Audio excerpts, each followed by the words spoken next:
All right. We don't have any guests yet, so you guys get more of me and Matt talking to each other. But we have decided we are going to do season recaps. That's right. Thus far. So I am Jeremy Futrell, Matt McDougal. in case you hadn't figured that out. So Matt's got my thing pulled up, so I think we're going to do mine first, and then we'll run through Matt's. And then I think a good way to do it is at the end, we'll both break down the last game that we were both at, which was Dave Marble's game for Cabers and Fireworks. Yeah. So, if I turn that up, does that go up? A little bit. We're also figuring out a new microphone, so if this sounds like shit, I may never post it. I'll dub it over and just make up funny voices for each of us. Yes. Yeah, Haley did complain about not being able to hear your voice. A lot of people did. Good. No one that messaged me had to complain about Right. it, but that works. I heard complaints. Yeah, and then you talked about them, but no one heard you. Right. All right, so... Being a man. And it was Men's Mental Health last month, so good for us. I know. Did you improve your mental health last month, Matt? Drastically. Yeah, me too. It certainly changed. I definitely learned how to tie a noose. You didn't know how Yeah, to do that. they said before. picking up a new skill helps, and Right. we'll see. A noose skill? Yeah. All right, so first game of the season for me was Sedalia. Better fuses. Oh, the actual mouse? Yeah. Weird. All right, so first game of the year for me was Sedalia on 325. I felt like that was an okay game. I was coming back off a long stretch of not practicing consistently. And I still threw kind of okay, some events okay marks, right? Like what I expected to come back and throwing hardly ever in the last 10 months. So to go over numbers, I threw a 31-4 Braemar, which is okay. And that kind of set me on a good tone because I knew that I could still push a stone. I was not confident in being able to move, which then shone through on my open stone where I only threw 34-8. But again, for what I had been doing that year of not practicing it at all, I didn't hate that. I threw a 26-7 heavyweight, which looking back again was appropriate compared to what I'm throwing now, as we will get to, is horrible. And I threw a 51-11 lightweight. So generally bad numbers. But for a game in March, I'm fine with those being... It's not my lowest numbers because I'm looking ahead, and heavyweight's actually going to go down before it comes up. But in general, that was fine for what it was. I threw a 130 on Caber. It took fourth in that. I think I turned the Caber at least twice while we were there. Yep. I don't know that I turned it all three times, but at least twice.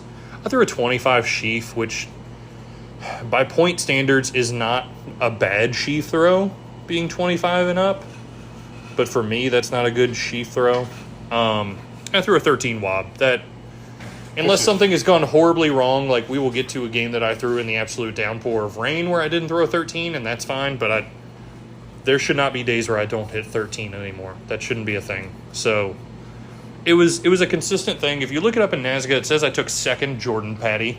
But in reality, I took third. So Matt won that one, which he will get to in his coverage. Our friend Jordan Patty took second. I only beat him in weight for height because he's kind of small. You mean Jordan Petty, the sheaf world champion? The sheaf world champion of not the world championships. Yes. By the way, Matt and I 100% thought that Jordan Patty was competing at Worlds. He is competing at adjacent to Worlds. Worlds is going on at the same location. Apparently Patty's not in it. And we had been speaking like it was absolute fact for a solid month that Patty was going to Worlds. And Patty never corrected us until like 2 days ago. He's like, yeah, Worlds is over here and we're over here. And I'm like, what? Yes. Well, he is going to Worlds, the U.S. Worlds, right? The one I didn't get invited to. That doesn't make any sense. How is it U.S. Worlds? Yeah, well, the Worlds in U.S. Okay. Yes, God bless. that I wasn't invited to. This is all confusing. I had Yeah, Matt's not upset about that. 500 fucking points. 500 points, and you don't get to go to Worlds. That's right. Should have been ahead sooner.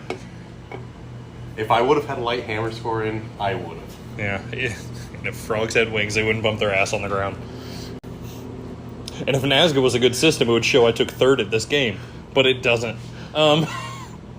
So yeah, that's my really... Honestly, I just had a blast at Sedalia.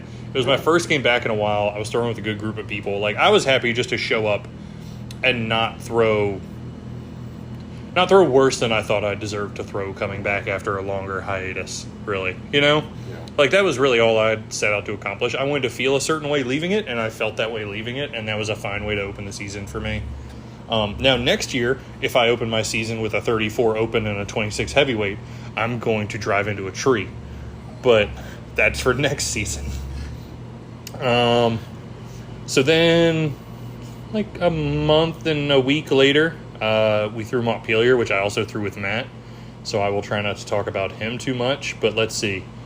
God, I had another mediocre Stones day. So I ended up taking third at this game. Did you? Yeah. I thought you beat Travis. No, Travis beat me. Oh, wow. Because of the horrible heavy hammer and weights I'm about to discuss when we get to there. And honestly, my stones weren't good for me, but Travis historically doesn't throw stones well, so I can have a poor stones day and beat Travis in stones. That's fine. But like I threw a 30-foot 11.5 Braemar, which if any of you have ever thrown Massa's Braemar stone, it's really heavy. It's 25 pounds according to Nazca, and I believe it, which is silly because we looked at it before this. You can throw a 20-pound Braemar stone. Why do more ADs not give you a 20 to 21? But whatever. And I threw a 36-7 open stone. Again, mediocre. Incredibly mediocre, honestly. Oh, God. I threw a 22 heavyweight. I think I fouled my first two heavyweight throws. And then I took a safety. I'm pretty sure. I fouled at least one of them. Yeah. And then maybe took another one that felt bad. Like, I don't know. But it was a bad weight You're day. having a me type of day. I just kept scratching. Dude, I don't know what it was about Montpelier. I was not in a good headspace for that game.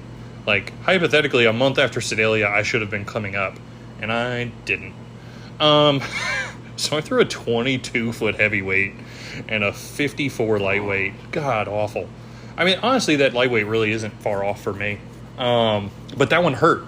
So Matt and I have talked about this. Like, lately, my lightweight throws haven't drastically improved, but they feel better. They're moving in a much smoother fashion. Which I think is going to pay off hopefully soon. I threw a 69-foot heavy hammer, which was also horrible for me. But 69 on the dot is a fun score to throw. See, I threw a 83 light hammer, which again, just terrible. God, He doesn't just mean for him. He means in general. Yeah, no, if you're throwing an 83 light hammer, you need to... No, I'm just kidding. I threw a 12 o'clock caber. I think technically in our round, I was the first one to turn that caber. I went fairly early, but I think Travis had a bad pull. You had a bad pull first run through. No. And I threw a 12 off the bat and then checked out mentally after that. And ended up not taking first in caber. Because I think I threw two 12s in a row, and then I had a bad pick, and it blew out of my hands. Right. And it just went bad. I need to start recording more of my games. So I actually have footage to go over. But it's a good thing I didn't record this one because it would have been me falling all over the place in the heavyweight. And then I threw a 13 WOP, which, again, it checks out. Like, I wasn't pushing it. It was fine. I actually think I might have taken... I think we both hit 13, I'm sure, because I think you went up to 15 maybe in that game. I think I only threw 14. Well, you only hit 14, but you went to... So, it might have been one of the ones where I figured 14 was maybe possible for the year. Like, for relatively soon. I think I was at 14. I just didn't have quite enough rear end behind it. And that's where you told me I was fucking up, and then I started to actually try. Yeah. So this is also the thing. So, like, at Sedalia, Matt and I threw together, and we're like, hey, we should practice. And then Montpelier came around, we were like, hey, we should really get together and practice. And then what you're going to see, because we started practicing, is that 2 weeks later at Mountain State, I had a bunch of PRs, because all the practice I started doing for the year started paying off. And it's weird how that works. So Montpelier was 5'6". Then on 520, I went to West Virginia and threw at the Mountain State game and ended up winning. I had 16.5 points, if Nazca is to be believed. So I was finishing top 2 in, I think, just about every event with maybe like one exception. Which is why there's a split point. I think that came in at WOB. But I threw a 30. So also, asterisks on this. I won Mountain State. I threw PRs, and it was a downpour all day long. Like, at most, it lightened to a mist now and then, but it rained all day. This is where you got your ECC invite, isn't it? Yes. Yeah. So by winning this one, I got invited to ECC, so that was nice. Right before the cutoff date, too, which I think was like 2 weeks later. So I was happy to get that in because Port City didn't shape up the way I wanted it to. So good thing I got it done at Mountain State. Threw a 30'6" Braemar, which was meh. For the rain and a slippery stone, it really isn't the end of the world. I was fine with that. I threw a 39.7 open stone, and I finally felt the way that my kick should feel in the glide. It actually finally felt like I was moving correctly and wasn't off balance. And so I think all three, at least two, if not all three of my open stone throws were over 39 feet that day. So they were all PRs. Threw a 24 heavyweight, which weights were horrible for all of us that day. I think I finished top two in both weights, and I threw a 24 heavy and a 46 light. Like we were one turning everything. No one could get their balance. It was a mud pit. So that wasn't shocking. We lucked out and got slightly less rain during hammer, and I ended up throwing a 74-10 heavy and a 92-6 light, which were both PRs. And this was one of the ones where I ended up afterward talking to our group text, and I was like, hey, I'm finally feeling the lift and the push on hammer like I'm supposed to. And so things are finally starting to click and move correctly, which then trended upward for my hammers. I mean, up through the rest of the year now. We're going to see, because I'm finally feeling like my low point is correct. And on the end of my third turn, my low point being at like 2 o'clock, I'm actually lifting and pushing correctly up over my left shoulder like I'm supposed to be doing and like I should have been doing this whole time. So I'm actually staying long and getting a good pull. My hammer pulls are still not fast by any standard, but they're long and they're applying force in the right area, which started to happen at Mountain State. It clicked on my third heavy hammer. I think I threw like upper 60s, and then I slowed it down and I felt long and I threw 74 and change in the rain. And I was happy with that. And then I threw all three of my light hammers over 90 feet, which was a big deal for me at the time. Now if I have three throws in the 90s going forward, again, I'll kill myself. Mm-hmm. Yep. Hey, new drinking game. Every time Matt and I mention suicide in this podcast, why don't you guys take a sip? Don't listen to this in your car. You'll get and only charged. A sip. Yeah, only a sip, because we're going to talk about it a lot. So yeah, 92.6 light hammer. I threw a 12 o'clock caber at least once. I ended up taking third in caber, which leads me to believe that some other people also threw it well that day, which checks out. We had some good. Kelton was up there. Travis is up there, and Travis is usually a good caber thrower. We had another guy up there whose name I'm blanking on right now, and I feel really bad because I can see his face clear as day, and he threw really well. We ended up tying on Wob, and I can't think of who it was. So, sorry. My brain's bad. I forgot I threw this game, honestly. We were talking about it earlier, and I was like, I think I've thrown 4 games, and Matt pulled up Nazca. He's like, you've thrown 6. So, yeah, trauma shielding's real. He's probably not listening, so it's okay. Oh, he's one of 8 people, if he is, so good for him. Then I'll feel extra bad. But so, and then this is the one game where I threw a 12-foot weight over bar, because we were literally, you stood where everyone had been throwing Wob, and it just, your feet sunk in. You couldn't push to save your life. Like, I was hitting the bar at 13, and I couldn't drive to save my life. But ended up winning the game fairly handily? I don't know. Fairly good. I threw goodly. Won that game, and yeah, got my ECC invite. So then, how much longer after that? About another 2.5, 3 weeks after that, it was Port City, which also doubled as the East Coast Women's Championship. That was fun to watch. I ended up taking 5th, which checked out. But I went into that knowing that it was a game I wasn't going to win. There were a couple of really good throwers there. Still, I did take 5th, I guess. I could have sworn I took 4th. Whatever. The point is I didn't podium and I didn't expect to. No hiding on Sheaf. That's why I took 5th. Yeah, okay. Spoiler alert, guys. I no hide Sheaf on this one. But so I went into this going, hey, I've got some good momentum for open stone, for heavyweight, and for hammer. Let me try to capitalize on that. And for Wob. So we didn't throw Braemar, which I'm not thrilled about. But that 2-hour lunch was really nice. So we didn't throw a Braemar. I threw a 37.3 open stone, which actually kind of bummed me out, but I didn't like that stone very much. I'm not making excuses. I didn't win that event. It is what it is. But I did finish top 3 in that event, I think. Maybe not. We had one former collegiate guy. He might have gotten me in stone. Anyway, point being, a 37 open stone isn't horrible if I don't love the stone, but it's not as good as I should be throwing now. But for halfway through the season, it's fine. I finally started to feel the heavyweight the way I should. I threw 29.1. And I was like, hey, I'm less than a foot off from 30 feet. This is trending correctly. Lightweight, I think I fouled one or something. I ended up with 51.11, which lightweight's been plaguing me this season. So I was hoping for a lot more. That kind of bummed me out, but it's not the event I was there to be competitive in. I was just trying to get points in certain things. Threw a 77.7 heavy hammer, which at the time was a PR. So hammer kept feeling good. And all those wines kind of looked the same way that most of mine had throughout the season. They weren't fast, but they were long and they were smooth. That caber was a son of a bitch. I only got an 80 degrees in caber. I no-hided sheaf, as we alluded to earlier.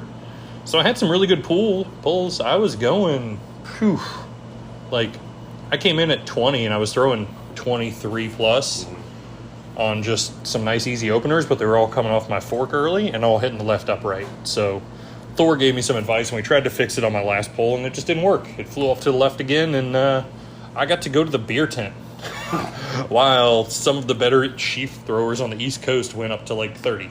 So I had plenty of time.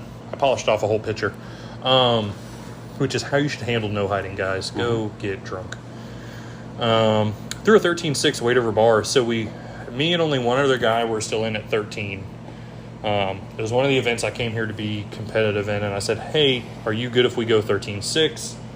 He agreed. We pulled 13.6. I got it on my first pull. I was ecstatic. It felt good. Like, I felt connected to the implement the whole time. Like, my hamstrings were loaded. Everything felt good about it. Everything that a good pull should feel like went well. And I honestly felt the same for 2 of my 3 14-foot pulls. Because after that, the other athlete didn't make 13.6, so I won. I took extras at 14, and I had the height for it. I just peaked in front of the bar instead of at it. I wasn't paying attention to where the bar was, so that was on me. But again, it was another time where, like, hey, that felt good. So coming out of port, I actually, despite no hiding and despite not podiuming, I felt good because the things that I wanted to feel right in my throws felt right leaving port. So, like, I'm not a good enough athlete to where I'm going to show up to most games and win them. Like, I have a shot at podium at a lot of games, but I'm not on Matt's level. So, like, sometimes I just want to go feel competitive and feel correct in certain movements. And that's what I was hoping to get out of port, and I did. So, and then we all, like, man, I had a blast after port because, like, me, Thor's girlfriend, whose name I can't remember. What's her name? No. Okay, I'm sorry if you're listening. You probably aren't, and Thor isn't either. Definitely not. I'm sorry, but like, and Patty, we all went back to the hotel and got in the pool. Heather was supposed to join us, and she punked out. But like, that was the stuff I really enjoyed. Like, ECCs, we're getting a house this year to split with a few of us. But one of the things I always liked was that everyone was at the same hotel, and we all got in the pool after the games and like cooked out and had beers. And like, that's why this sport is cooler than most other sports. So I think we're still going to have fun because we'll all be at the same house instead of at a hotel. Everyone good anyway. Yeah, everyone at ECC's, not at VSG. No. I'm going to end up with like 90 points that day. I'll shut up. I'd be at like 80, well, plus caber. Never mind. Yeah. Yeah. So, anyway, point being that, like, it felt good, and then I had a good time. Like, getting to go to the hotel afterward and hang out and talk about strength sporty stuff, but also just other shit with people that are like-minded is like super fun. So I enjoyed that a lot. Let's see, something I can joke about since I was just briefly serious. Then I went to Penryn. So Port City, Matt wasn't there, he was elsewhere, and Penryn, he wasn't there, he was elsewhere, so I did both of those solo. Penryn also felt really good, so looking ahead, there were a lot of guys I hadn't thrown with before, and I kind of didn't know what to expect. Like, I ended up finishing 4th. I thought I'd finished top 2 for the day. So finish-wise, it didn't end up there, but I only took 4th out of 3rd by a point. And honestly, like, the people I lost to threw better than me. Toth, if you're listening, you threw great, man. That dude had a bang-up day. I don't think he had a single bad event, which honestly is what helps you win these games. If there hadn't been a huge tie for Wob, and if I had paid more attention on Caber, I could have done well, but, like, I didn't game it well that day. It just is what it is. But a lot of things went really well. So I threw a 31-10.5 Braemar, which is a PR and a season's best. I threw a 42 3.5 Openstone, which again was a big PR. And so, all right, let me back up because we're supposed to be recapping. I'm breezing through this too quick. Braemar felt good. Like, all throws were 30 plus, 2 were over 31, and that last one was 31-10.5. So, like, they felt good, and I felt really connected to the stones that day. I kept fouling straight over the trig, but I'm fine with that because I'm feeling good, and, like, I'm pushing where I'm supposed to be pushing. I'm pushing out into the sector, which is good. So I was able to stay in for one, get a 31-10.5. We went to Openstone. I fouled my first one at, like, it had to be over 40. And again, fouled straight over the toe board. Took a safer second throw and still threw like 39, I think, or like pretty close to 40. And so for me, that was still good. Like, that was still close enough to my PR. I said, fuck it, we're going to send it on the third one. And I got my right foot under me better than I had for the rest of the season and threw over 42. So that was really good for me. Like, I could have walked away for the rest of the day after throwing 42. 1 second. So yeah, stones felt good. I felt like I was actually connected. I was pushing linear. I wasn't jumping at the finish or anything crazy. I was pushing the direction I should be pushing. Things moved really, really well. My feet were under me. I could have walked away for the rest of the day and felt good. I could have thrown like crap for the rest of my events, and throwing a 42 open stone was like a high point for me. But that wasn't the only high point. So then I threw I know at least 2 of my heavyweights were over 30. They might have all been. I think at most it was like a 29 and then 2 that were 30 plus. But they built the whole time, and I ended up with 31.5, which was an all-time PR, and they were all consistently 30 plus. So I was like, oh, good. That wasn't a fluke that I threw 29 at port. Things are, again, moving right. And that's what that consistent practice will do. And Matt and I have also been throwing with what's that triangular hand? 48? 42. 42. Yeah. Like, that's been really helpful as far as feeling positions, but not getting beat up in practice. So yeah, I threw some really good heavyweight numbers. I ended up with a 54-10 lightweight, which was technically a season best, but my opener was like a 60-foot one turn. It was the thing that Matt and I kept saying was on the horizon. We're like, it's there. This is what I should be hitting. I'm just mucking something up in the middle. And my first throw was there, and I fouled straight over the toe board again. Like, the guy in front of me, I think, threw like 63 on his first throw with a 2-turn. And so I came up there just 1-turning, and I hit in the same area. And it was like, oh, crap. And then I think I got a little too in my head, and so I ended up with a 54-10, which was still meh. It's okay. But it was nice to know. It's still nice knowing, because I haven't hit a 60-foot one-turn yet, but it's very possible. I threw a 74-7 heavy hammer, which if anyone's throwing at Penryn, you can't throw with blades. You're throwing off a turf that's like on a built-up sandbox. So throwing in the mid-70s was fine. Like, it was consistent with the field, right? So, like, everyone else was throwing their percentage of their numbers that they should have been, and mine was deservedly in the mid-70s. Threw a 1230 caber. I think I threw a 1230 and an 1130, and I ended up taking like 4th or 5th in that event because there were just a couple of guys that turned midnights, and it was what it was. Weight over bar was wild. I said this to our AD/good friend Jerry at one point. We had like 7 guys still throwing at 13. We had like a 4 or 5-way tie for second and a 2-way tie for first. So 2 guys both went out at 15, and then 4 of us went out at 14. So, like, I can't stress to you guys how crazy that.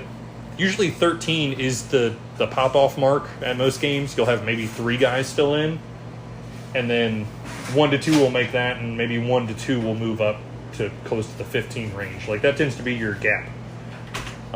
So the fact that we still had that many in was kind of wild. Like, I think 3 different guys, that was PRs for them. So that was kind of unexpected, because I expected to make up some of my caber points and stuff there, and I didn't. So long story short, that's why I took 4th. But it was a really good game. Like, I mean, for all 3 heavyweight throws to be PRs was awesome. To foul a 60-foot lightweight was awesome. To throw open stone PRs and Braemar PRs, like, for 5 of the 7 events we threw to feel that good, I was pretty stoked about. We also rushed through weight over bar, so they were calling for inclement weather. We could hear thunder, so we started doing speed wob.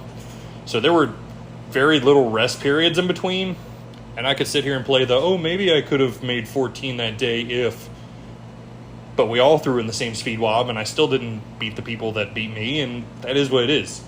So yeah, that was Penryn. I think we're going to save Caber and Fireworks Together, yeah. to do as a joint recap. It's going to get real intimate in here, guys. So yeah, that's my season recap, save the game that we just did this past weekend in Goochland. So we're going to let Matthew take it from here. Yeah. Let him do a little clickety-clicking. Yeah, so I started my season out with Park de Grace, which is January 14th or second week in January every year. It's in Maryland. It's always snowing. This year was a good year for it. I'm told it's my first year that I've done it. But there wasn't as much snow. The barrels had enough wood in them that you could actually warm yourself up sometimes, but the ground is frozen. And honestly, I didn't want to do this game. I did this game because I said I was going to. And part of progressing as a Highland Games athlete is showing up to games that you've committed to. So whether you're injured or not, whether you want to or not, you got to show up. You don't have to throw. You have to show up, right? You have to shag. You have to help. You have to do something if you verbally committed to it. So I ended up winning that game with truly, for me, abysmal throws. We had a 22-pound Braemar stone that I threw 30 feet, which is very sad for me looking back on it. My heavyweight for distance was 30'7". I think I one-turned it. I think I one-turned it. The caber, I only got a 75. I didn't turn it. The cabers for these games, these are one of Christy and Jason Quarters games. So their cabers are telephone poles that they fiberglass wrap. So there's no taper in them. They're notoriously hard to turn, and I've yet to turn one, even though I would consider myself, at this point, a rather unorthodox but very good caber turner. You're a good caber turner. Yeah. I'm good at turning cabers. I'm not a good caber turner. If you can get them into your hands. Right, yeah. If I can get it up onto my shoulder, then there's no problem. So, it's the same thing Michael Morlock said. Right, yeah. Yeah. We had a 20-pound sheaf, which I went 24 in, and we kept on landing it in a puddle, so it was a little heavier than that, but that's still, I'm not upset with that. Compared to everything else, that was incredible. And my weight for height was a shocking 12 foot, because that's what I needed to win, and I walked away. So, yeah, so that was that game. I think the only event I didn't win was the caber. I believe Travis was able to top me off in that. And then, moving on, we had Asheville, which is another game that Jeremy didn't do. That was me, Thor, and Patty all day. At this game, we were also doing strongman events. At least I was. That was too early in the season. It still would have just been y'all three. I'd right. have been second. So, I was doing more than one thing, so I was kind of moving around between the two. This is my only third place of the year. My only not first place of the year. And looking at it, if I would have just done the Highland Games, I should have won. Or I could have, not should have. Thor should have won, and he did. I could have done better, but I ended up zeroing sheaf. So there's that, which is a recurring theme, so we'll get back to that. But Braemar threw 31 and a half. Pretty bad for me. Open stones 38. All my open stones are going to be power throws until I tell you otherwise. So open stone was 38.4. Heavyweight for distance was 38.1, which was a sizable PR. I changed my stance on that, throwing a little bit more in line with the trig in the start position, so more typical to like Spencer Tyler-esque positioning. And I picked up the heavyweight that day, and I remember distinctly asking Thor, I said, Thor, is this our weight? Because this feels wrong. This feels too light. He said, no, that's our weight. I know it's the right weight because that's my weight. I said, well, then I'm going to PR today. And I did. So that was cool. Really gave me some confidence going into the season. Caber was a 50 degree. I think I kind of given up at that point. And like I said, zeroed sheaf and weight for height ended up getting 14 feet. I was kind of in a rut for the first couple games and couldn't quite get to that 15 mark because I was throwing it like an asshole. Moving on from there, we got Sedalia in March, right? Sedalia, actually, Asheville and Sedalia, Asheville, let's go back to that.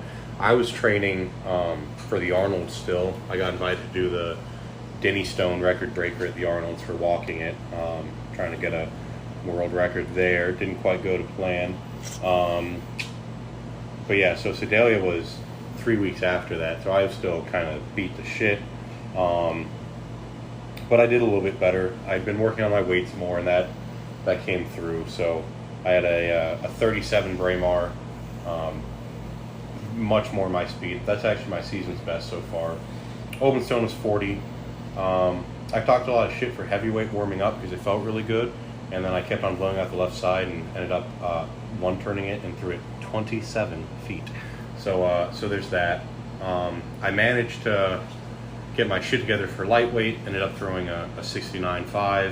Did you throw in boat shoes that whole game too? I was throwing in Sperry's, yes. Which isn't actually something that holds me back. But can we get Sperry's to sponsor? Please, I need a new pair. The Caber Sedalia, Chad's Cabers are very easy for me. Whether it's because I've used them so many times or they're just easy Cabers, I don't know. It's a little bit of both. Yeah, sheaf was a 28. I was still throwing off my left side for sheaf at this point, which is how I should be throwing, but injury later kept me from continuing to do that. Weight for height, 14. So couldn't get that 15 mark again. Sedalia that year was beautiful. The year before it was snowing or 90, and it would alternate. Yeah, real sorry I missed it. Yeah, it was a strange one. No, it was a really fun game. And then after that, I went down and did Tartan Day South in South Carolina, which was like a 12-hour drive for me. But I went down and spent the night with Jordan. He was supposed to be, he's in North Carolina.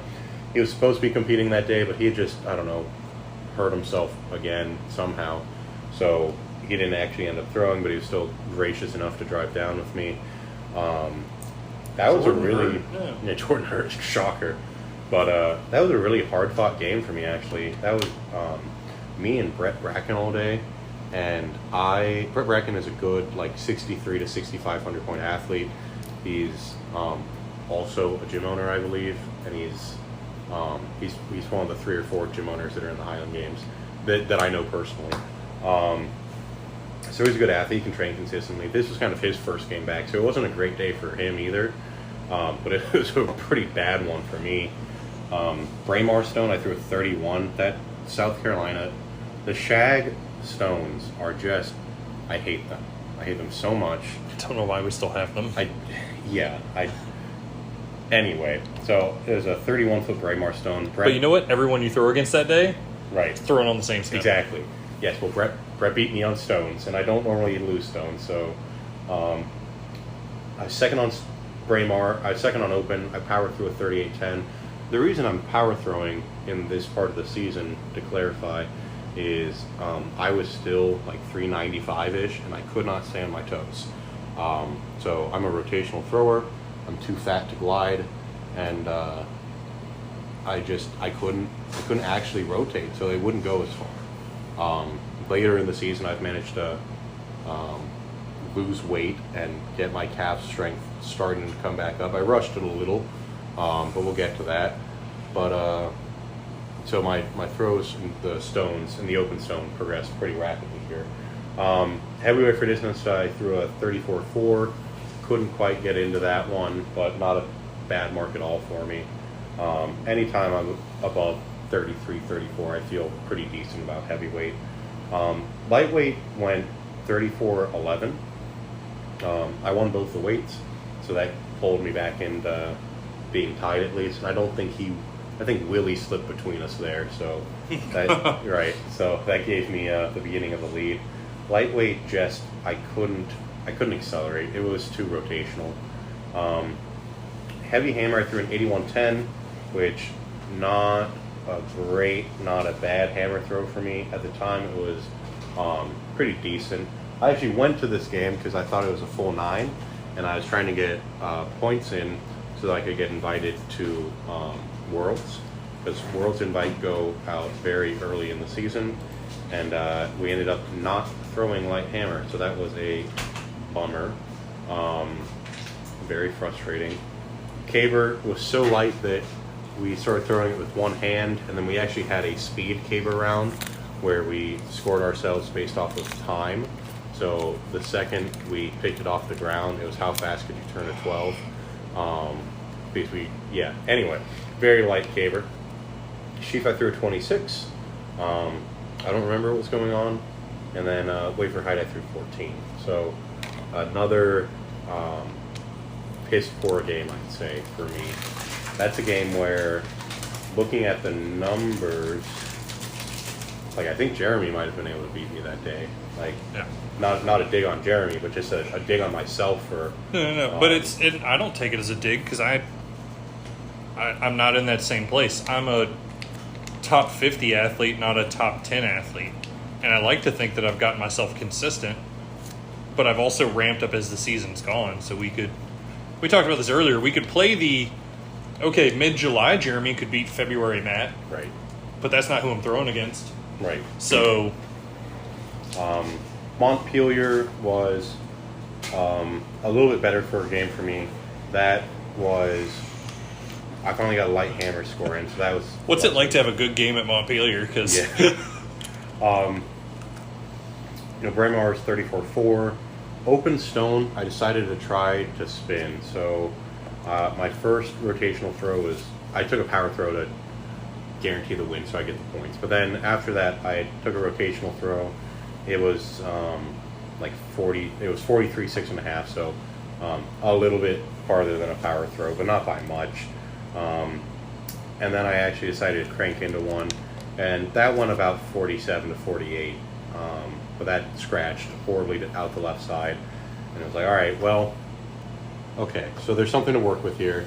I think I might start rotating, and from that game on, I rotated. Actually, for 2 games I rotated. Then I didn't caber fireworks because of footwear malfunction. But we'll get to that. We'll get there. Heavyweight for distance was 35.9.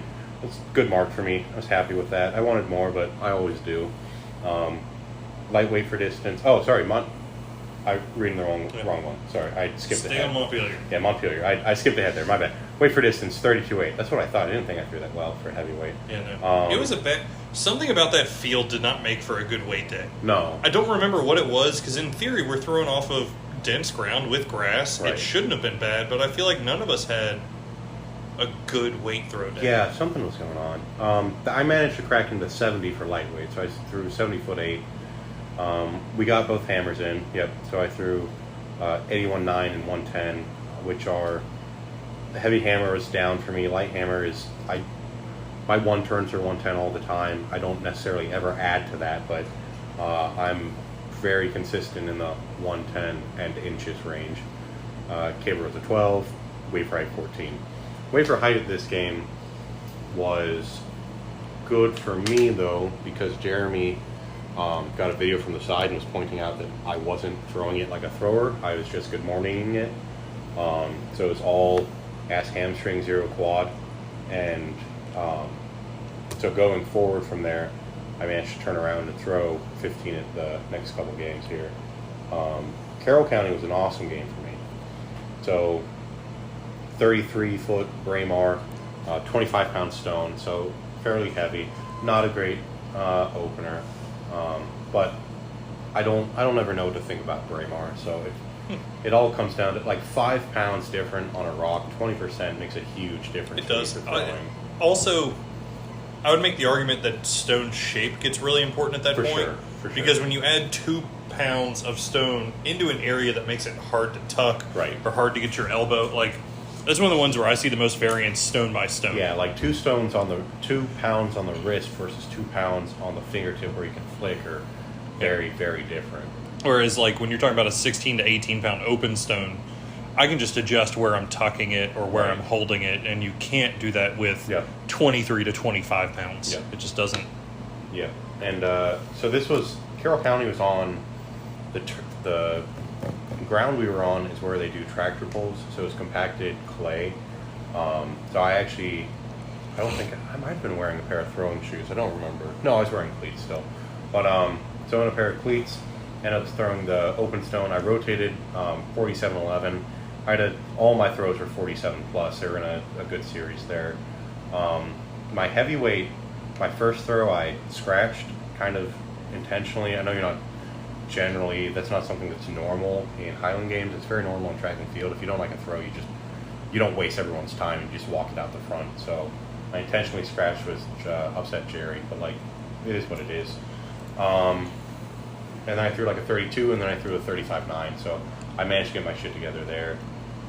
Lightweight, I ended up throwing, I think 66, and then I took extras, and I managed to creep out to 72-8 in my extras. That was with Brezhner was our judge, previous world champion. I think I said his name right. I don't know. He's throwing with Jordan right now, or judging Jordan right now, and wherever they are overseas throwing. I'll ask Jeremy when he comes back. But yeah, so that was a PR for lightweight, so that was a good one. PR for open stone and PR for lightweight. Caber was 12. And weight for height, I finally managed to get back into the 15s, so that felt good. It was a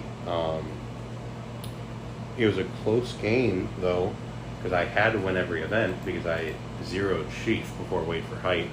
I had torn my left calf before Montpelier doing a truck pull, and so I can't really post well on it. So I was ecstatic with these results, that being considered. So I started throwing, for that game I was still throwing where the bag was coming off my left side, which is how I would traditionally throw, but I couldn't post off my left leg, so that didn't make any sense. So then I learned how to throw sheaf again, which was a process for me, but we got it. So next games there was Wild and Wonderful. Let's see. Braemar was 33. That was with another 25-pound stone, all of the Mazda stones. Max Mays beat me on that event. He threw like a 36 or 37. Pretty incredible. He was also he threw for the Ohio State. Small school. Small school. No one's really heard of it. Doesn't matter. I think it's in Ohio. Yeah, supposedly. I don't know. I heard about it when I was at the Arnold's all those times. But, There's no reason to go to Ohio other than the Arnold's. Yeah, So exactly. Open stone PR 48.3, so that was good. Stones have started to finally. I'm not so fat that I can't rotate anymore, so that's pretty fun. Matt is also getting taller. Substantially. We're now the same height. Yeah, we are at least the same height. I think I'm going to creep over and take the height game here, but I still have the length game. right, yeah. I've gone from like 6'2" to 6'4". Yeah, I'm 6'4", and like Yes. we're looking dead in each other's eyes at Yeah, this point. so it's really weird. Yeah. I used to Yeah. stare at Matt's hairline, and now I turn around and he's right there. Yep. I'm a lot happier now that my spine isn't fucking crushed. Weird. Yeah, it's strange. If you start doing strongman, keep track of your height. Like, I don't know, something there. Anyway, heavyweight for distance, 34-7. My mom actually came with me to this game, so that was fun. Lightweight for distance, I threw a 69-8. I decided not to take any extras on any of my throws so far because I was there for hammers. At Carroll County, or after Carroll County, I managed to get a training session in with Greg Martz of Badger Supply or Badger Highland Game. I don't remember. I should know that. With Greg but Martz. with Greg Martz. If either of us should know that, Yeah, it's you. It should be me. But we worked on hammers quite a bit, and he's slowly fixing me. Heavy hammer, I threw a PR of 95.10, so that was a good breakthrough for me. And light hammer, like always, I threw 111, so also PR, but 111.7. That was off of a 1 turn again, so that's not. There's a difference between being a good thrower and being strong, and hammers for me right now are being strong. I'm slowly getting into being a good hammer thrower, but they're just harder for me to practice. Like stones, I can practice all day in the gym. The weights I can throw at the gym. The sheaf I can throw at the gym. Weight for height I can throw at the gym.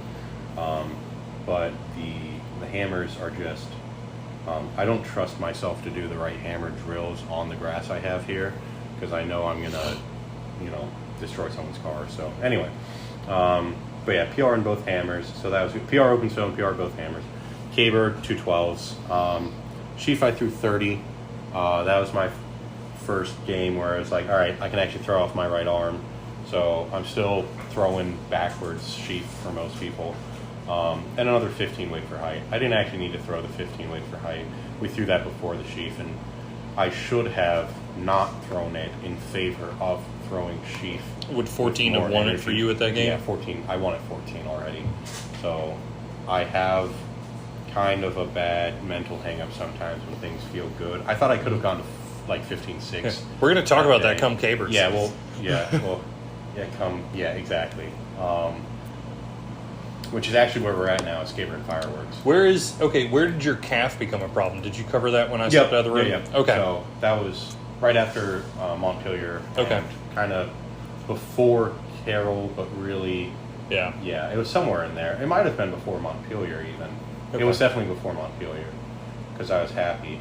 I hit 70 and my calf is fucked up, and I was like, wow, if my calf starts to heal, I'm going to take off this season, and here we are. So it's gotten better, but I just throw off the other side now, so it's fine. How do you want to break down? You want to break down event by event? Yeah, let's do event by event. We can talk about how you felt for Sure. Stone and how I felt for Stone, and then. So let's preface this with your equipment problems coming into Cabers and Fireworks. Yeah. So I showed up prepared. Yep. So I didn't have my shoes, so I throw in a pair of cross-country cleats that have spikes on them. Yeah, we can do that. Okay, so I'll tell you what, we'll go over that. So I've taken to mainly throwing in jab shoes, jab boots, whatever you want to call them, for the majority of my events. It is field dependent, so I have the more aggressive spikes on my jab shoes. And then I have a pair of old running cleats that are for like obstacle course races.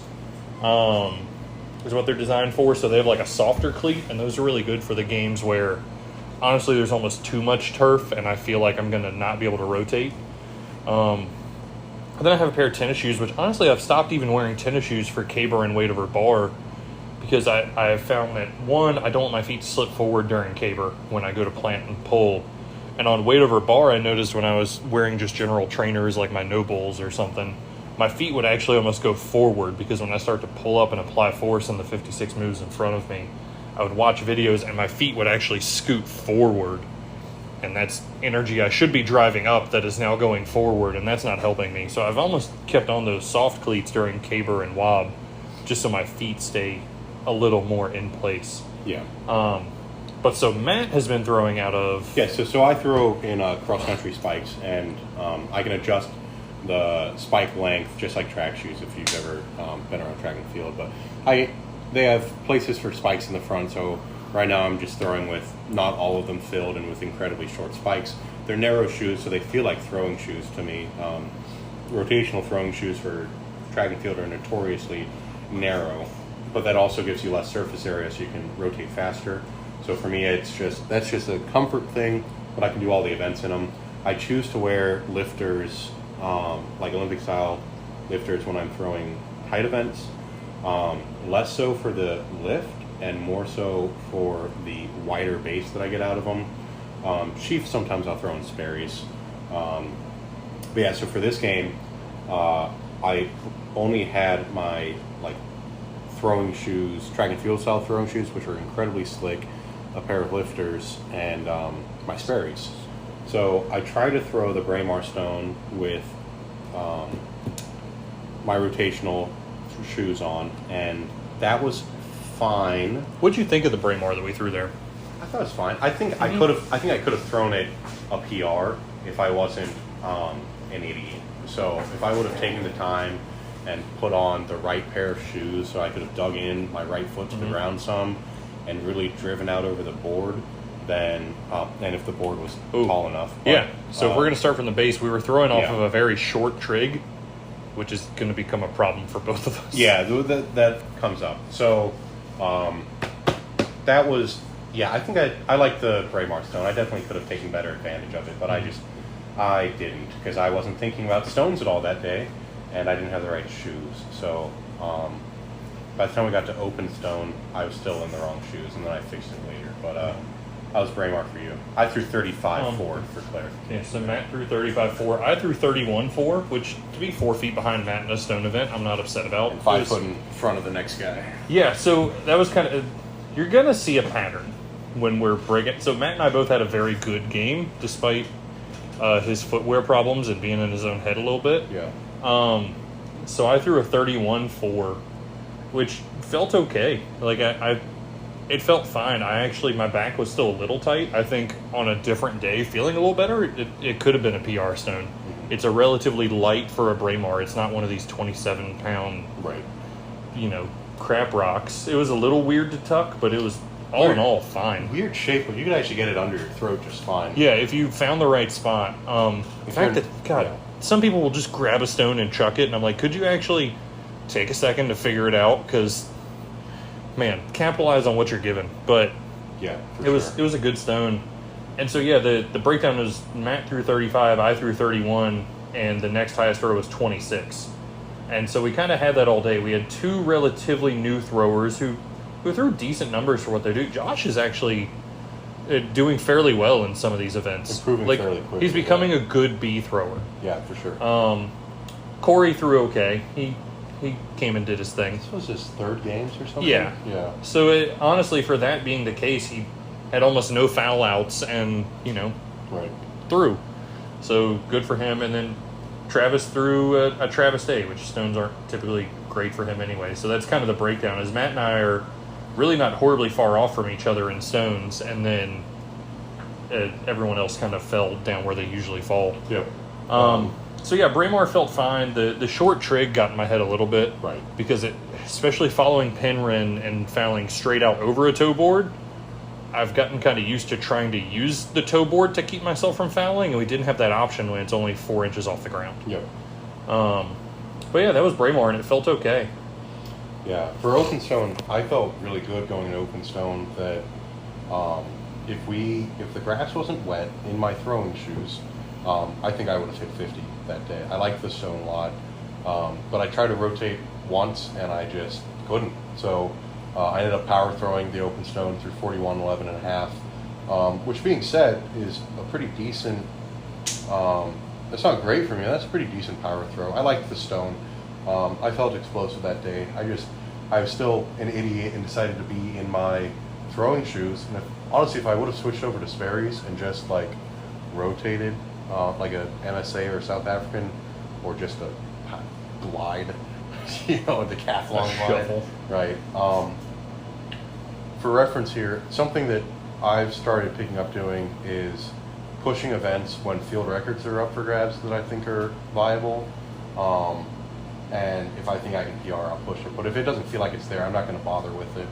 So I ended up taking all the field records except for open stone, which is very cool on one hand, but on the other hand, it's frustrating because it's oh shit! The one you should have gotten. Yeah, the one I should have done easy. Yeah. I think the lightweight for distance field record is 59 also. But anyway, open stone, you did good. I did okay. Yeah. So I had a really good. I was worried you were going to beat me there for I a was second. I was worried I was going to foul, and so I said, let me take a power throw to open the open stone, because we're throwing against people who traditionally aren't great stone throwers. I can get away with this. And then I fouled what was probably going to be a 39-foot power throw, Yes.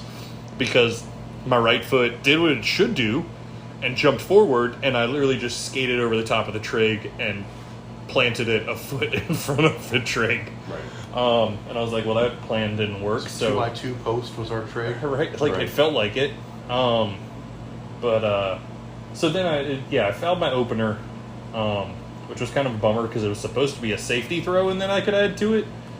And it messed with my head a little. I ended up with a 38 7.5, which wasn't bad, but I was kind of expecting my throws to be all at 40 feet. So while it's not a horrible open stone by any means, it's not what I thought I should have thrown. Because I feel like I then ended up being extra conservative on all of mine and not pushing out as far as I should have been, just because I didn't have that board to reverse off of the way that I felt like I should. Which isn't bad. We were all thrown off the same board, so it's not like it's an advantage to anyone else. I just got in my own head, but ended up with 38 7.5, and our next closest throw was 33. So we continued the trend of Matt winning an event and me taking second. And he was still 5 foot ahead of third place. Yeah, so it's not the end of the world. Right. It just is what it is. So, yeah, our stones went okay. Then we went to heavyweight, which I'll let Matt talk about his heavyweight first. Yeah, so heavyweight for me, I ended up throwing on my Sperry's. There we go. Yeah. I ended up throwing on my Sperry's. Haley was on her way with what I thought was a bag that was going to have my cleats in, but didn't. I just found them, by the way. I had my cleats good. in. But so I can actually throw. But anyway, so I was one turning the weights, and because I didn't feel comfortable two turning, and I figured, why not? We've been practicing one turns a lot, so I ended up throwing 32.4 out of a one turn, but my left calf just had a Golgi tendon response, right? So it just felt like it popped on me. It didn't, but it hurt quite a bit. I had a stinger, couldn't quite flex it. Spent the time to spread a disgusting amount of force liniment on it and stretch it out and massage into it. And so I was able to get it to release by lightweight, but heavyweight was bad. So I threw the first one I scratched, I think, because it just hurts. Did you fall down in heavyweight or in lightweight? Yeah, heavyweight. Yeah, heavy. Yep. Yeah, that's where Yep. No, lightweight. Yeah, you fell down. That's what I thought. I don't know. You fouled one at least of both. Yeah. I just can't remember which one I you fell down. I fell down lightweight. Heavyweight I just blew out to the left. My last throw in heavyweight, I decided to just see what was up, so I took a front with the heavyweight and still ended up throwing at 28 feet, which later brought up the conversation of I know that strength isn't the end all to be all, but at the same time, It helps. That throw would have won a lot of games I've been to, and was a very easy. Yeah, so our other asterisk, because eventually we'll get to hammers, everyone's going to be like, well, it's a backyard game, and it was downhill. It was slightly downhill, but Matt and I had this conversation of, I don't think any of our throws, for how well we threw, would have been off by more than 3 inches, Right. And when it comes to hammers, off by more than a foot off of what we threw for any of these. And our judge is the same judge that judges all of our sanction games, and she completely scratched the host on his sheaf and his, I think his heavyweight or his lightweight. So it's we were held to a pretty high standard, I'd like to think. Higher than half the sanction games that go on. Even with our hammer marks, it was, we both need to be throwing better. We can both throw better. Yeah. You want to talk about your heavyweight before we move on? Yeah, so I just wanted to throw that asterisk in there because I meant to do it at the beginning of this, and so not to get us horribly off, but I do that. Haley says I need to stop interrupting, and she's probably right. So heavyweight for me, again, felt okay. I was nervous about the toe board, so I think I threw upper 20s for my first two, and then by the time I knew I had it in the bag, because I think I had thrown a 29 and Travis had already thrown his 28, and so I was like, oh, okay, now I can try to put a little more acceleration into my sprint. And I ended up with a 30'5", which is fine. I would like to think for the rest of my games, for the rest of the season, they should all be 30 or above. Yeah. I'd like to go 33 plus by ECCs.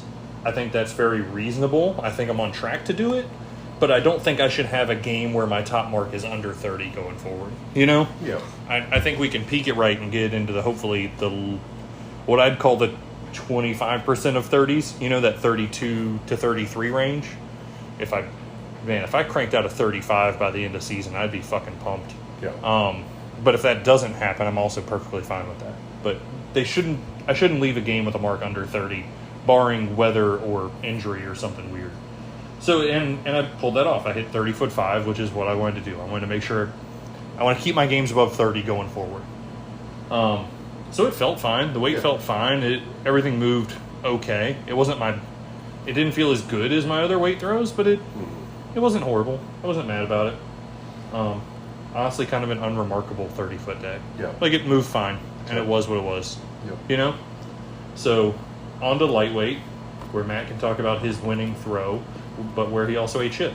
Yeah, so lightweight, I opened with a 70-foot one turn, so that was very cool. I liked that. I wasn't expecting anything crazy in lightweight. I was expecting to be in the high 60, low 70 range, but that one turn got me more excited than I should have been, and I ended up falling on my next throw, and then I decided to take a 2-turn, and it was 71, and so then I ended up taking extras, and I pushed more than I should have, especially considering what was going on with my calf, and then I was there for sheath. Like, I go into games focusing on 1 or 2 events that I'm trying to do well on, and this one was, I wanted to hit at least 31 on sheath, and so, yeah, anyway, and so I ended up, where the fuck was I? Completely distracted. You're talking about your shitty so, lightweight performance of a 73. Yeah, I ended up throwing 73.7 and stopped there. Jeremy was trying to get me to stop the whole time. He said to save 3 CCs, which was the right thing to do. Which I'm going to talk about here in a minute, but I'm trying not to interrupt you. All right, we had to stop there for some gorilla-related technical difficulties. Yeah, some pro strongman ass What started a interrupting us. How dare he? Oh, now he's coming back. No. Anyway, Yeah, I'm not worried. yeah, no, you shouldn't be. On this road, you got maybe a quarter mile with these fucking ankles really snapping out at you. What are you gonna do? Just my calves are so big. That's why we're leaving this in. We're gonna. Yeah, I'm not editing out Bobby talking. You know you can still get raped when you're sweating, right? Oh God, you can't rape the willing. If you squeal, I can pretend. There's so many good squeal jokes in What kind there. of music do you listen to? No, legitimately, like, what's your top 10? Okay, my top 10 right now is probably Sturgill, Tyler, and Zach. And Cool, guys, so I'll then. throw some Florida Georgia lines and we're the Oh, way. God damn it. Yeah, And we'll it's do the same way. so fucking hard. And back to rape. God, I would love that every conversation goes back to rape. This is gonna be fun. I can't wait. We're leaving all of this in there. God damn it! Look, someone's threatening to have sex with me. I'm not that worried. Sounds like a win for you. Yeah. I'm calling. Look, a win is a win. Yeah. All right, what were we talking about? Your My lightweight.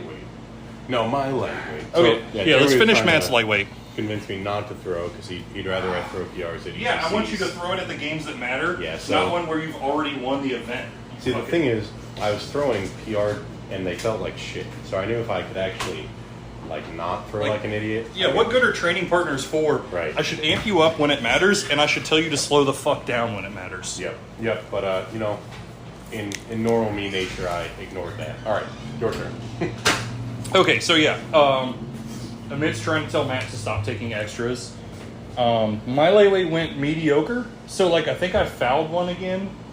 I either fouled or had a bad throw. To clarify for our audience here, in Highland Games, when you win an event, can you take get to take extra throws to try to set field records or to try to hit. Yeah, it's first like a round. powerlifting calling a fourth. Exactly. Yeah. Yep. Except we get 3 of them and there are 9 events, so you can really fuck yourself if you go too much. You can overextend yourself, which is Yeah. arguably what Matt started to do.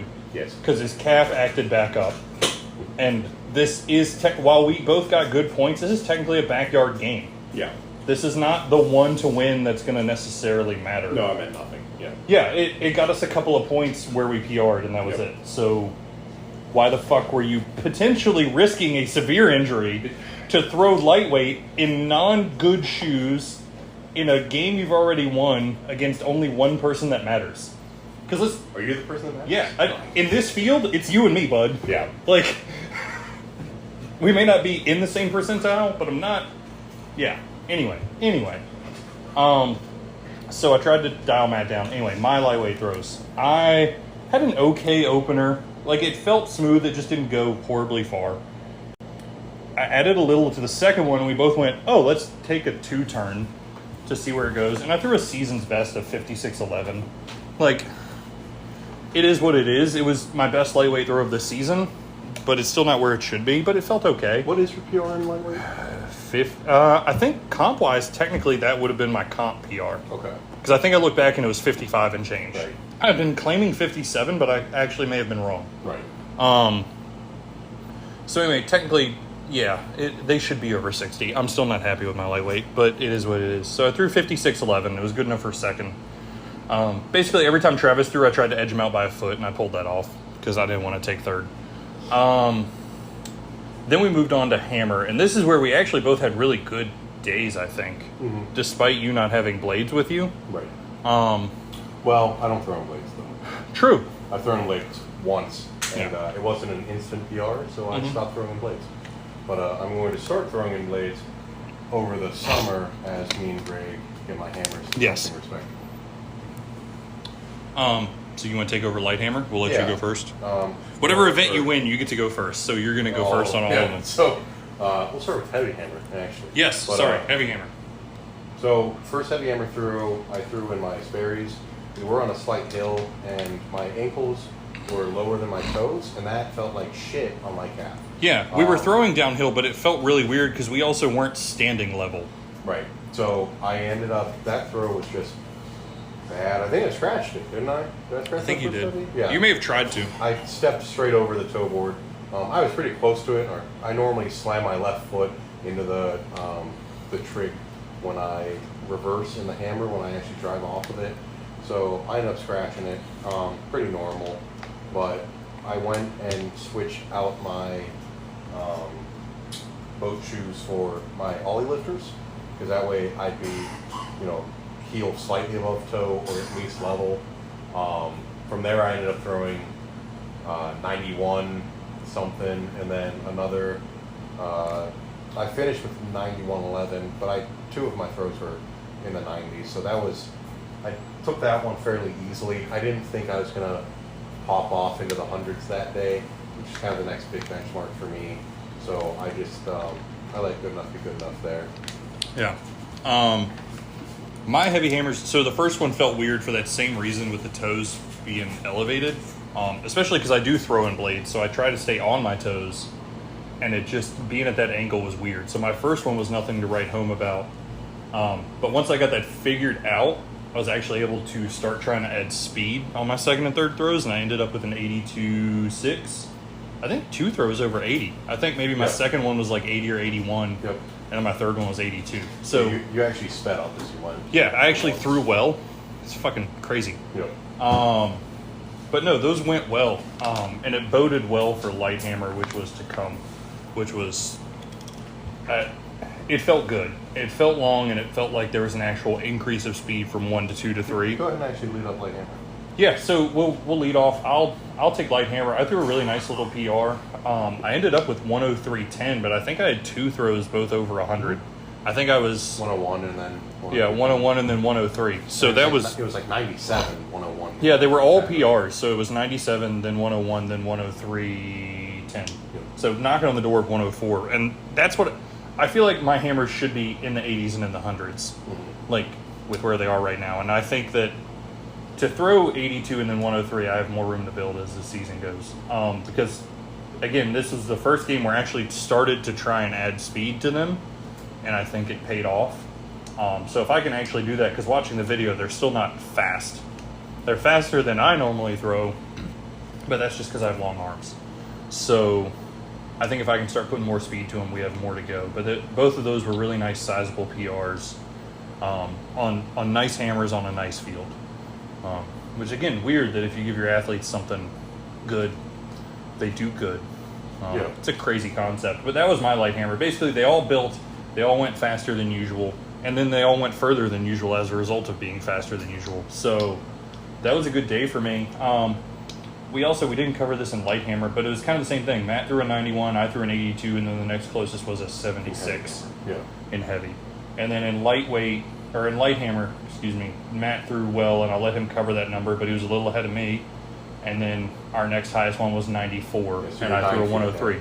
Yeah, so it's that same sort of percentage jump that we were seeing throughout the day, of where Matt and I think, are both starting to hit a bit of a stride for the peak of the season, which is good.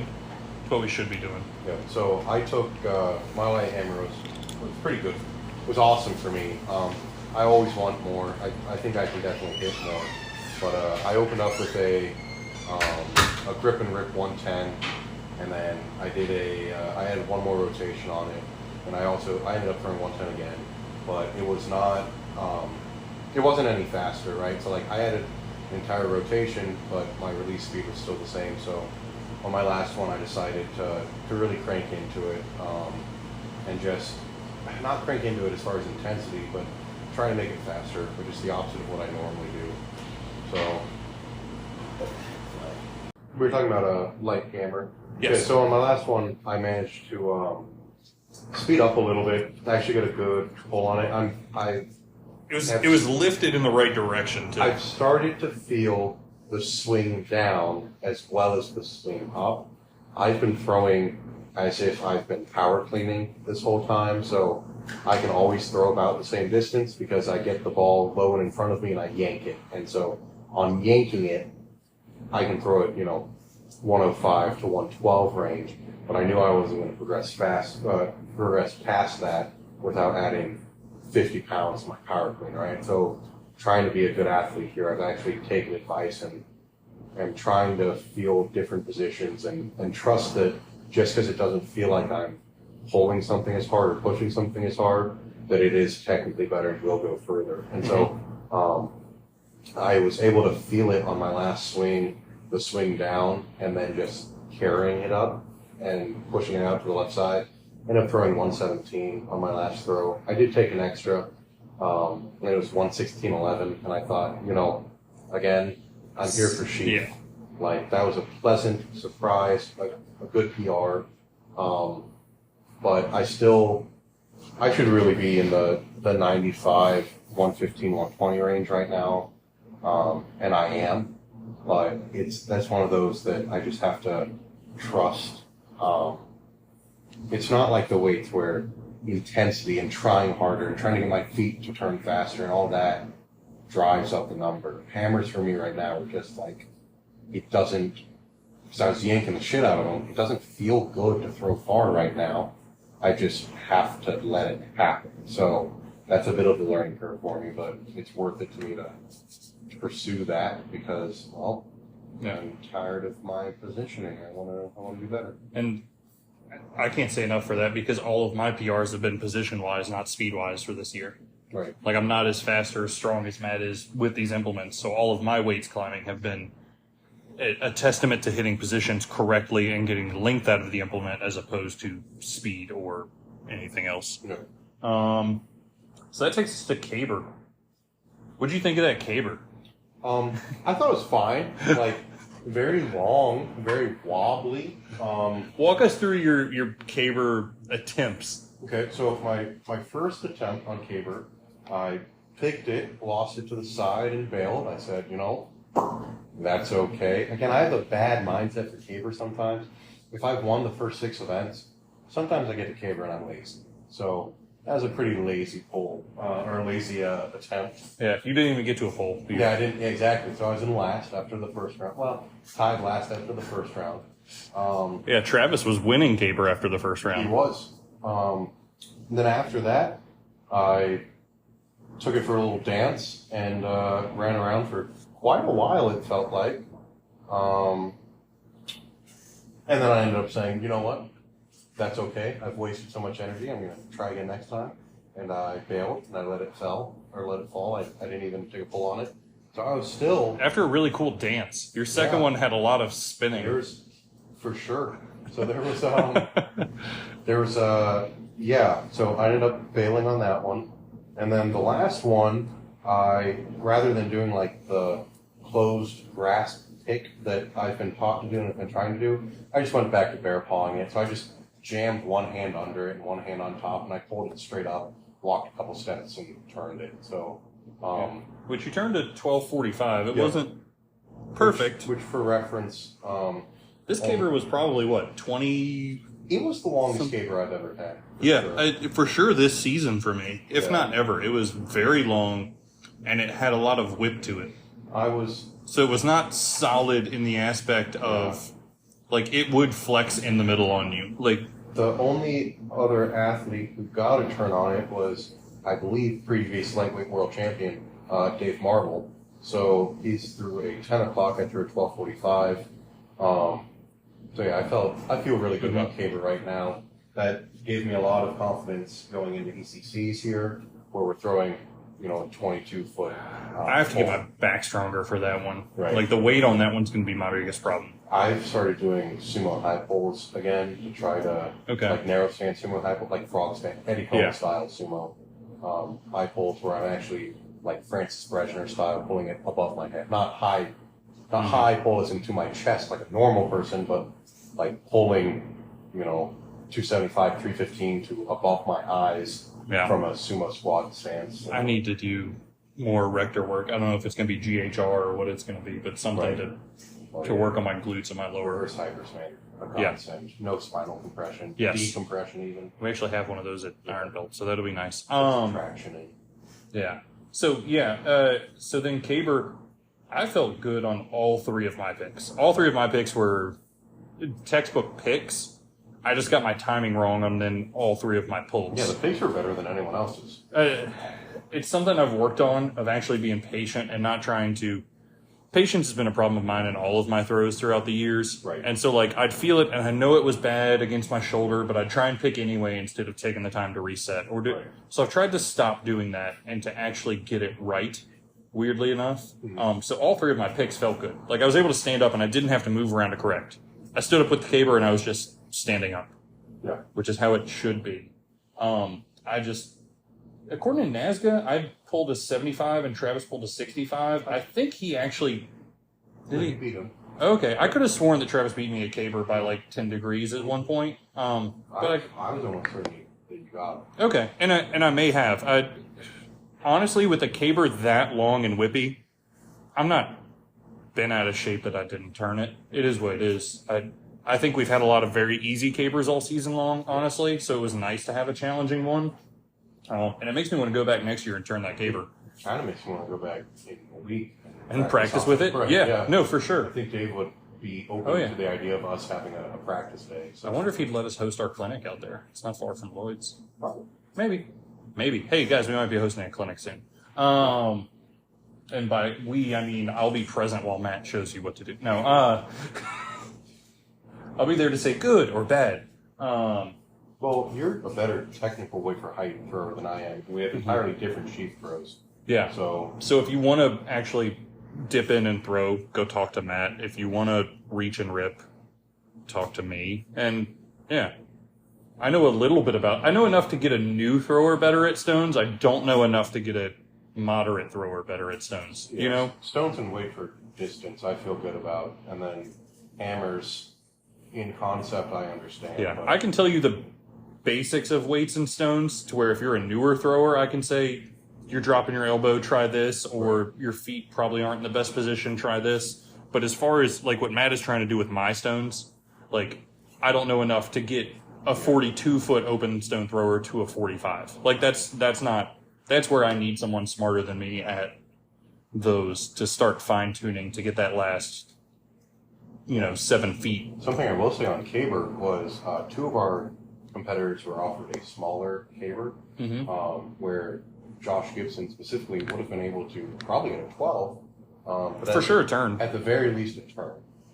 Josh is an imbalanced guy due to his history. He's been very close to turning a couple of Cabers now, but hasn't actually managed to turn one top. And he said, no, I want to try the big one again. So, Good on him. A 25 on that after fighting. And our other thrower almost passed out fighting with it. Yeah. God love him. So, Sheaf. All right, on to Sheaf. So, I think we both came there looking for a good Sheaf day. Yeah. I think yours panned out a little more than mine. I still squeaked out a season's best, which helped points-wise because it put me over 700 for that event. But yeah, you go first, buddy. So, I ended up throwing a 31, which is a PR. And so I felt it feels good to actually be throwing higher on my right side than I ever did on my left, even if it's only by 3% is what that ended up being. But I felt like I could have thrown higher. And in fact, I did throw higher. I just couldn't quite line one up. Me and Jeremy talked about it in the moment, and I just couldn't get it together. So I almost fouled out at 26. It's going to be a really good one to break down on Coach's Eye, I think. For sure. Because it's a good way of illustrating side-to-side force and sheath versus Right. up and down. And Yeah. it's a weird one for people to start working because you are going from one side of your body to the other, but you need the implement to go vertically. Right. So this will be one that we'll probably get a video out about either through our reel or YouTube or something. If not soon, then definitely it will happen. Just because we are so different. But yeah, so sheath was good for me. It was one of those frustrating.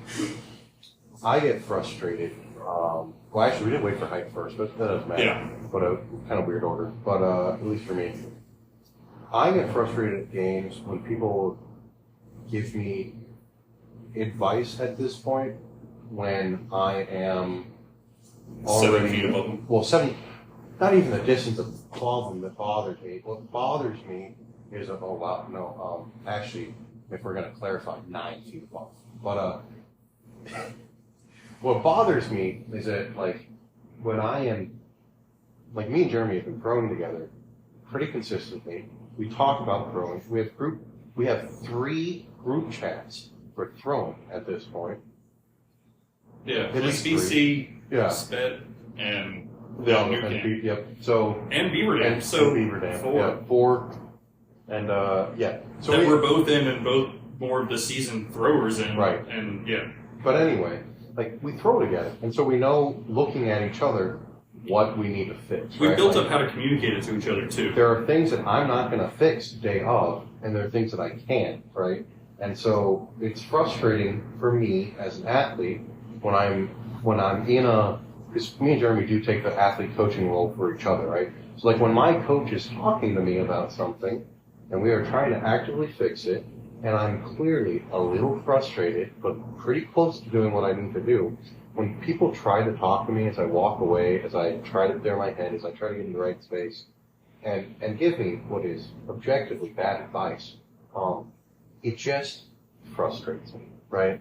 And it takes me out of it, because then I have to think about being a decent person and not telling someone off, rather than just throwing, right? And so I never want my throws or my position in throwing to affect how I treat people. I'm not good enough to be an asshole yet. And I'm not sure that anyone can make the argument that they are until they're in the, like, 8,000 plus range. Then, you know what, you kind of have earned that. Shut up, I'm throwing. Right, exactly. But, if Wes said, hey guys, fuck off for a couple minutes, I'd go fuck off for a couple minutes, right? Like, that's, don't heckle me while I throw sheath, I need a second. It's like, okay, Wes, pro athlete, do whatever you need to do. But throwing as an amateur and throwing where we are, I don't feel like I have the right to do that, nor do I want to. At the same time, like, it's frustrating for me, That is, like, if I were to go on a side tangent from that, it's something that I've tried to be better in, because I've caught myself giving people unsolicited advice in the past. And so I try to, and if I ever give you unsolicited advice at a game, this is me giving you permission to tell me to F off, and I will not take it personally, because I understand that is just how some people operate. Or if you want to tell me to stop shit talking, you can also do that. Good luck. I might keep doing it, but I'll try not to direct it at you. But it becomes a thing because newer throwers want that criticism, and I try not to overload them with too many things. I'll try and give them one thing. But in general, there's nothing wrong with walking to someone going, do you want my input? And also realize that them saying no isn't them being rude. It's just, Matt and I had this conversation the other day, and it does go back to, look, we throw together several times a week throughout the season. We know how to communicate to one another. I know what cues he's been working on, so I know which ones he can hit, and I know which ones aren't going to help. And it can start to get frustrating to someone. Like, we had this conversation specifically about sheath. If you're like, hey, take 3 extra steps out and turn a quarter turn. No, that's not how I throw sheath. So I don't want to fix my bad throw. I just want to do my good throw better. Like, that is what I should be working on. Like, if I don't clear 27 today, it's because I'm not good enough to clear 27. I don't want to do it on a bad throw. And That's not the goal. There's a difference in the advice you give to someone when it's their second games or third games or first season or even second season. But by the time someone has thrown, I don't know, 20 games and is decent, you know, like rankings don't really matter actually for this point, but like by the time someone has developed technique, all that you can even fix in a moment is, hey, like, you fell to the left, stop doing that, right? Or like, hey, did you know that you're... I know the way you throw well enough now to where I can say you're not doing the thing that made your sheath pulls good. Right. Why? Yeah, why are you driving off to the Why are you side? not pushing down on your offside to then pull up? Which, spoiler alert, was the cue. You're not driving into it, and therefore it's coming off early. Right. Like it is what... Yeah. But yeah, anyway. So sheath went good for me. I threw 31 feet. I'm very happy with that. I cannot be upset. It was also starting to rain at that point, so... And we did throw wafer height before that, which I, again, unnecessarily pushed. Spoiler alert. So... all things considered, I'm extremely happy with my result. It's frustrated in the moment. But other than that, it was great. On paper, it reads good. 30 points, baby. Yeah, and I ended up making up another 30 points too, so I bumped my season best up by a foot. 26 is still... It was a mixed bag for me. It's, again, one of those things of, on paper, it did what I needed it to do, and it's totally fine to leave room to grow for the rest of the season. I should be throwing 27 to 28. I should not have gone out where I went out, but I hit 26, which improved for the season, which is good. Like that's what I needed to do. I shouldn't be upset with myself. It's the same thing with the 56 and 11 lightweight. Throwing nearly 57 feet technically is not bad, and technically is an improvement. I'm just being hard on myself because I should be throwing better than that right now, I feel like. But I threw a 26, and I threw it smoothly. The video for my 26 does not look like a high-effort pull. Oh. Like, it's very relaxed. It's patient on the right. It pulls up and follows through. Like, it does what it's supposed to do. There's just no ass behind it. I really thought you were going to hit 28 plus that day. And if we hadn't been sweating our asses off... It was a hot game. All in just an open field, and just the humidity's rising straight out of the ground. And we also, like we said, we threw weight over bar before this.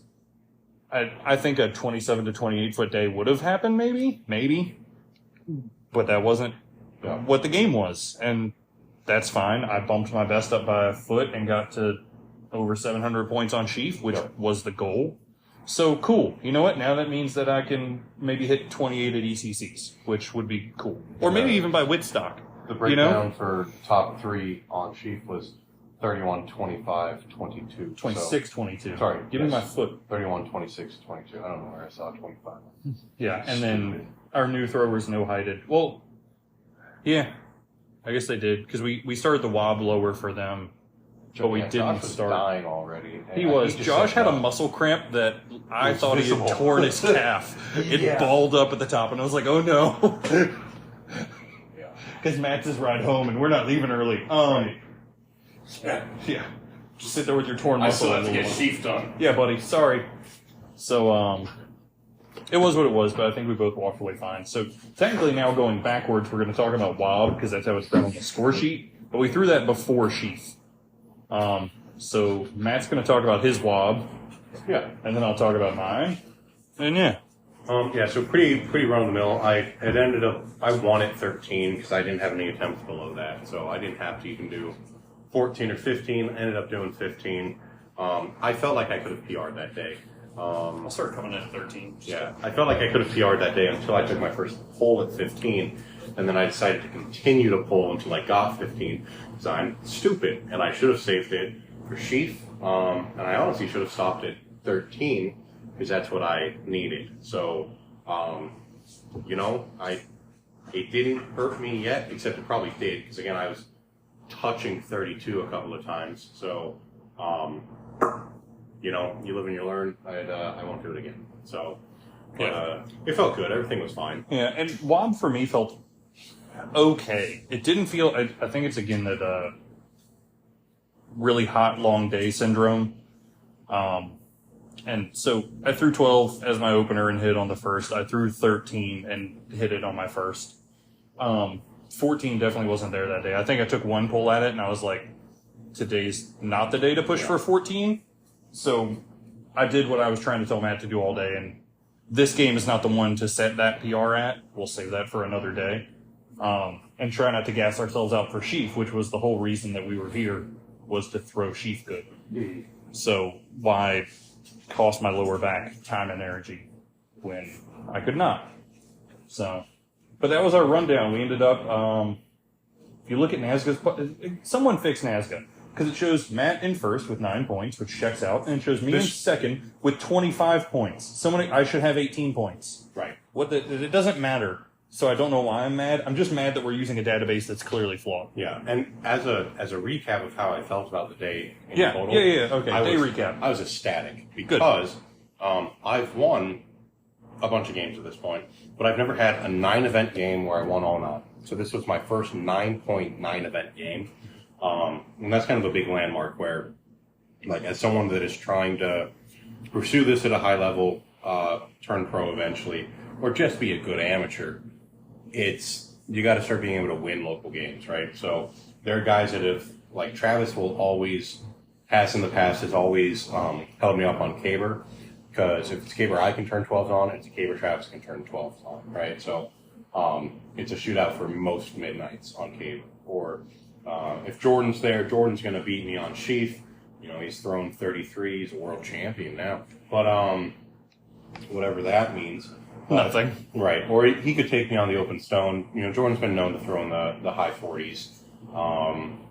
There are some guys who can just turn heavyweights for some reason. Actually, I take that back. I've never actually seen one. But as an amateur, I think I'm the farthest amateur I've ever personally witnessed or competed against. Probably at a game that you've got. There's a chance it could happen on a set day. If you had a foul or a bad day or the ground wasn't in your favor and someone else... honestly, like we were talking about Willie's numbers earlier. Right. Oh, Willie's someone who's great. just a consistent 35-foot heavyweight thrower. That being said, this is all going to change Saturday the 5th of whatever next August. month is. August, when I go to Dublin and get my ass absolutely handed to me. But then when I throw a 37 heavyweight and I take 5th. When Matt comes back depressed. Right, exactly. When Jordan has to wrestle the gun out of my mouth. Take a sip. But, yeah. But yeah, I was very happy with the game. Yeah, no, I honestly, like, yes. So my good throws felt... I mean, I walked away with 2 hefty PRs in hammer and a season's best in sheaf and lightweight. So I'm not mad about any of that. That's a good day to walk away from, having 4 season bests out of 9 events. And then the other one's not being crap either. Yeah. You know, I had nothing but good things to say walking away. I was really tired because it was really hot and I was really sweaty. I put on sunscreen like 8 fucking times. Right. Because I'm going to let the skin cancer kill me before the depression does. Drink. But yeah, it all in all, it was a very good day. You want to break down what other games you're doing this year? Let's go over that. So you're next up on the list, right? So first of all, this Saturday is Virginia's Strongest. This episode probably won't air before then, but maybe I edit this one first and we do this one. Saturday, July 8th is Virginia's Strongest. And then I'm actually throwing in a track meet on the 9th, so prepare for me to cry on camera for that. I can't wait for you to injure your calf more. Yeah, exactly. I've decided to just power throw the disc. Please do. And win. Yeah, I'll potentially, but I'll actually spin the shot because, I can do that right now, apparently. Yeah. But yeah, so... And then you've got August 5th? Yeah, August 5th, I have Dublin, Ohio, which is a big-ass game. The biggest game I've ever been to, arguably, as far as talent pool, for sure. But was that an invite game? That's an invite game. Yeah. Okay. I didn't get invited. Well, they actually are opening it up to a B class. I throw so B's? You get an invite if you apply. But I think that's a 20-pound sheaf, and I don't know if we throw hammers or not. Man, 20-pound. I've only thrown a 20 in competition once. Right. And it's rough. I've thrown it. I don't actually throw it on that course. I don't. Because I'm not fast. Well, that's the difference in the way that we throw, right? Fair, is that you're capitalizing on a level of strength I don't have, right? And I'm capitalizing on a leverage you don't have, right?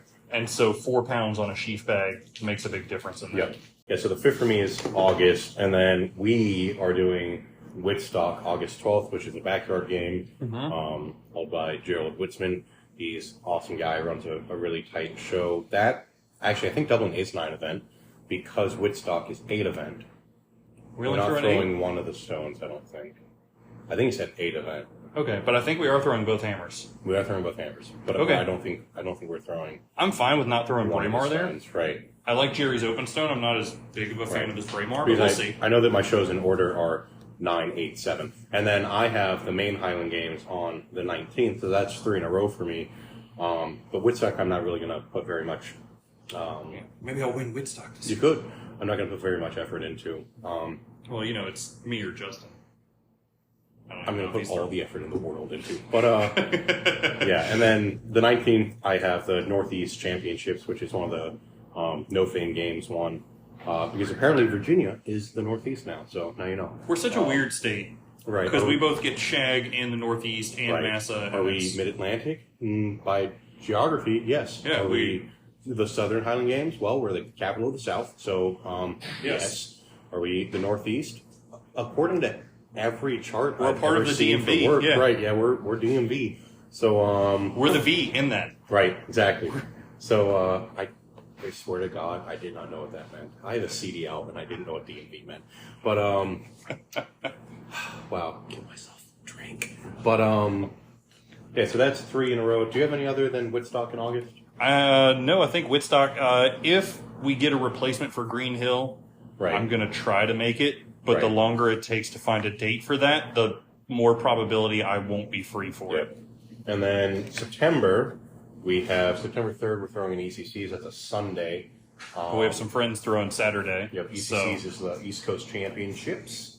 And then the 9th. where of Matt's that- going to try and win, and I'm going to try to finish top 10. Goddamn right. But and then 9th, it all comes down to how bad Freed fucks up. And then the 9th, I have Covenanter, which is in Coreyville, Maryland. That's always just a fun game. It's got good crowd and good people. I like a lot of those Pennsylvania people, so Penryn was my first Pennsylvania game, and I really enjoyed it. yeah, I like the people. And it's good competition. There are guys that you don't get to see all the time in Pennsylvania, who I guess I'll be in Maine. Yeah. But And some good throwers. In Some that good region. throwers, Like, yeah. Not just good people, good throwers. yeah, I mean, That's somewhere really what we care about. exactly. We're friends with a lot of shitty people. There's probably 5 throwers from 64 to 6600 Yeah. in Pennsylvania. But yeah, so then Covenanter That'd be fun. Cabermetrics, break down. by state. Yeah. I want to see Yeah. what states have the best throwers. I'd honestly like to know the conglomerate score of the top 3 throwers in every state, so that we Oh. can rank them by state. Then we could have state championships. Right. Yeah, well, that'd be cool. October is actually a busy one for me. Well, I guess not. I have 2 games.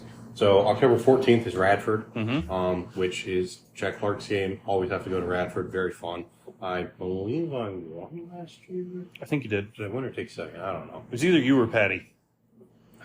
I don't know. It doesn't matter. I And was then- injured last year, so you know who didn't win? I was the one that got put in the newspaper, so because I was throwing in Crocs and a headband. I wish But, I had looked like I threw Highland games, and Right. then I'd get pictures taken of me. It's the long hair and the beard. I just at look the like time. a cop. Looks like a narc. Then October 21st is a super awesome games that's hosted by the Lloyd Family Farm in Rockville, Virginia. And so that'll be a kick-ass show. If you can sign up for it online, it's on Iron Podium. You have to click on the Highland Games tab to actually find it.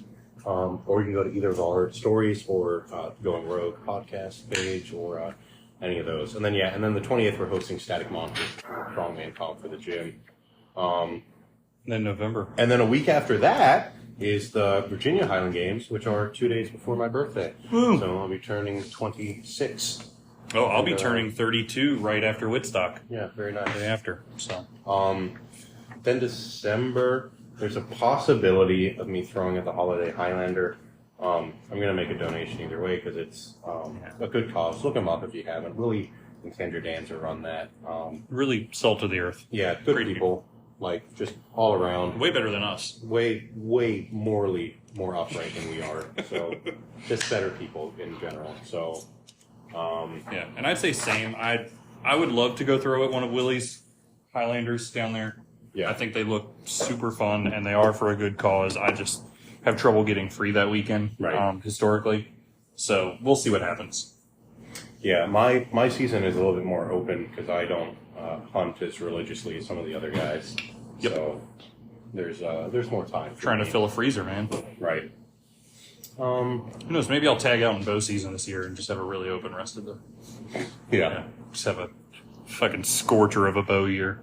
One of the things that is important to keep in mind with scheduling is that you do have to recover, and there is a weightlifting component that should go along with training for the Highland Games. Do you want to talk about that when we're going to officially, quote unquote, end our season and switch into off-season mode before we? Yeah. So seasons for me, I think right now have to end at ECCs, and as a pro, they would end on when is the Filter Classic? That's September also, isn't it? I think it is. Yeah. So season for me is going to end in September every year, and then I'm going to switch over immediately to fixing my body. I don't really care about finishing out with higher points because points after the competitions that are invitational don't matter to me. I'd rather get healthy and compete better next year. It also gives me the illusion of getting better from year to year, and it takes some of the stress away, I believe. So it also lines up with what I was training in strongman because our peak was in October and then March. And so if you got really good, if you were going to the Arnold's every year, you'd have this awkward season between October in a qualifying for nationals and then March for the Arnold's, whereas everyone else got to take an off season. So I'm gonna, for the first time in 3 years, actually get to off season correctly. So that's gonna be pretty fun for me, I think. Yeah. I actually like the way I look. I won't go that far. Oh, wow. Kill myself. That must be nice. Yeah, drink. Yeah. Mine will be similar. So like ECC and then Richmond. So what I'll do is I'll try to peak for ECCs. That's a game where I want to walk away with PRs, not just good throws. So like something Matt and I both believe in is like the whole basement thing. Like my basement should be a certain level. Like by ECCs, I should be consistently throwing a 31-foot heavyweight. There's no reason not to. I'd like to PR and chunk out a 33. Cool. And then we'll do Radford, and all I want to do is just throw as good as I know I can throw. I don't need to actually... I just don't want to let down Chad and Brad. Really, that's it. Like, I want to show up and give him a good throw, and honestly, by that point in the season, good throws for me should be a 30-60 in the weights. Should be a 40-foot open stone, you know? It should be a 31 Braemar. Like, that's... He actually has a good Braemar stone. Yes, he has a horrible open stone, though.